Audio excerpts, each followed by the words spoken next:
Assalamualaikum warahmatullahi wabarakatuh. Salam Om Swastiastu, Namo Buddhaya, salam kebajikan. Kepada dosen pengampu mata kuliah perpajakan, Ibu Retno Puji Astuti, SEM AK, kami dari kelompok 3 yang beranggotakan dari saya sendiri, Safina Triandani, Saya Dinda Farisa Suparman. Saya Ranti Celuyasi. Saya Naswa Rizkina Alas. Saya Nova Sagita.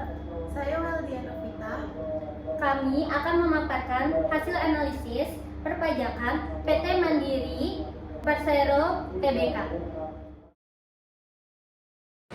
Berikutnya saya akan menjelaskan profil perusahaan PT Mandiri. PT Bank Mandiri menjadi perusahaan perseroan yang dinyatakan dalam Akta Nomor 9 tanggal 2 Oktober 1998 yang selanjutnya disebut PT Bank Mandiri Persero. PT Bank Mandiri Persero didirikan sebagai bagian dari program restrukturisasi perbankan yang dilaksanakan oleh pemerintah Indonesia. Pada bulan Juli 1999, 4 bank pemerintah yaitu Bank Bumi Daya, Bank Dagang Negara, Bank Ekspor Impor Indonesia, dan Bank Pembangunan Indonesia dilebur menjadi Bank Mandiri, di mana masing-masing bank tersebut memiliki peran yang tak terpisahkan dalam pembangunan perekonomian Indonesia. Sampai dengan hari ini, Bank Mandiri terus meneruskan tradisi selama lebih dari 140 tahun memberikan kontribusi dalam dunia perbankan dan perekonomian Indonesia. Selanjutnya terdaftar dalam wajib pajak. Dengan dicantumkannya NPWP, PT Bank Mandiri Tbk sudah terdaftar sebagai wajib pajak badan.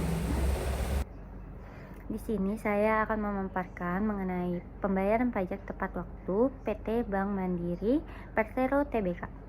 Bank Mandiri memiliki kewajiban untuk membayar pajak sesuai dengan jadwal yang ditentukan oleh DJP.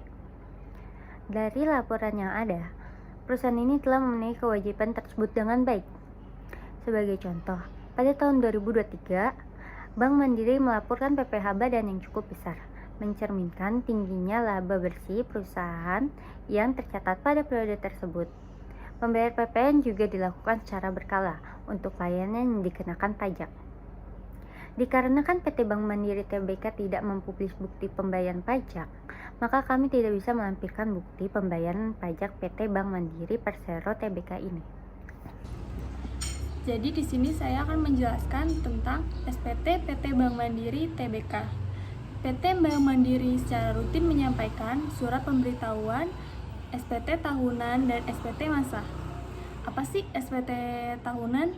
Jadi SPT tahunan itu mencakup PPh badan yang didasarkan pada laporan keuangan yang diaudit, sedangkan SPT masa mencakup PPN dan PPh pasal 21 untuk pembayaran gaji karyawan serta PPh pasal 23 untuk transaksi dengan pihak ketiga. Kewajiban menyampaikan SPT ini harus dilakukan sesuai dengan jadwal yang ditentukan oleh DJP.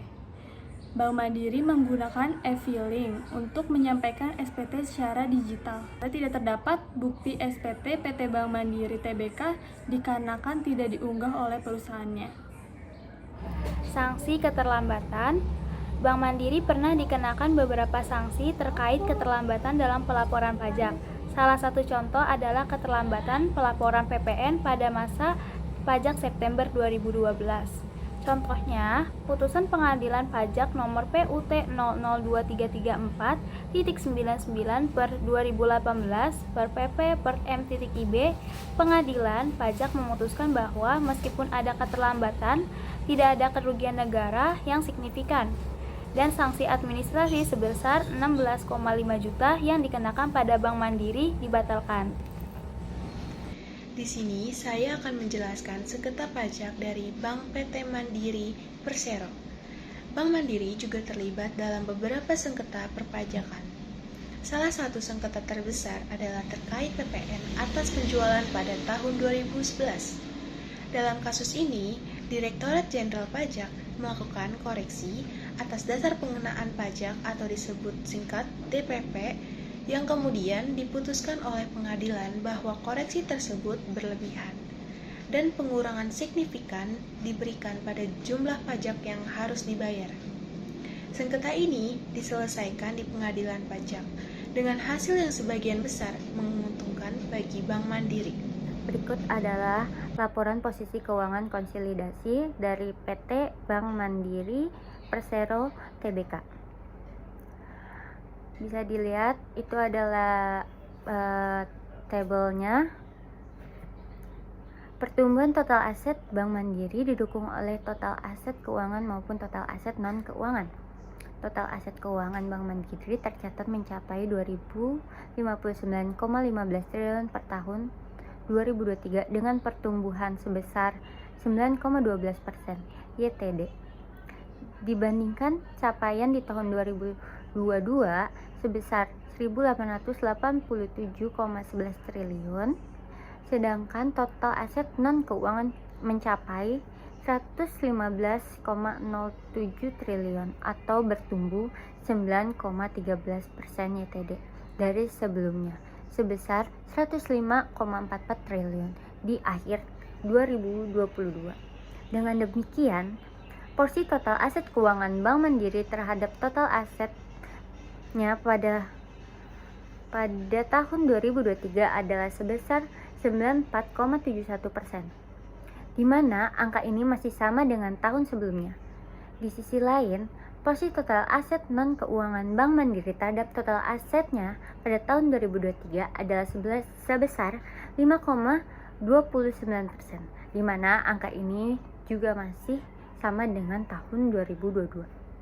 Selanjutnya, di sini saya akan membahas evaluasi laporan keuangan dan reputasi keuangan. Kondisi keuangan Bank Mandiri memiliki posisi keuangan yang kuat, dengan laba bersih yang naik signifikan setiap tahunnya. Pada tahun 2023, laba bersih tercatat sekitar 41, triliun, meningkat 46% dibandingkan dengan tahun sebelumnya. Pertumbuhan laba ini mencerminkan performa operasional yang baik di tengah persaingan industri perbankan yang ketat. Dengan aset total yang mencapai 2.257 triliun, Bank Mandiri adalah salah satu bank terbesar di Indonesia.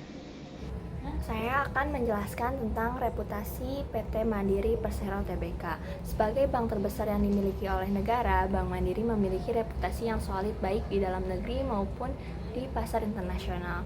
Meskipun perusahaan pernah terlibat dalam sengketa pajak, penyelesaian sengketa ini melalui jalur hukum menunjukkan profesionalisme dan keputusan Bank Mandiri terhadap regulasi yang berlaku. Secara keseluruhan, reputasi Bank Mandiri tetap kuat di pasar perbankan, didukung oleh kepercayaan nasabah dan performa yang stabil. Dari pemaparan materi yang sudah disampaikan, dapat disimpulkan PT Bank Mandiri Tbk telah menjalankan kewajiban perpajakan sesuai dengan ketentuan yang berlaku di Indonesia.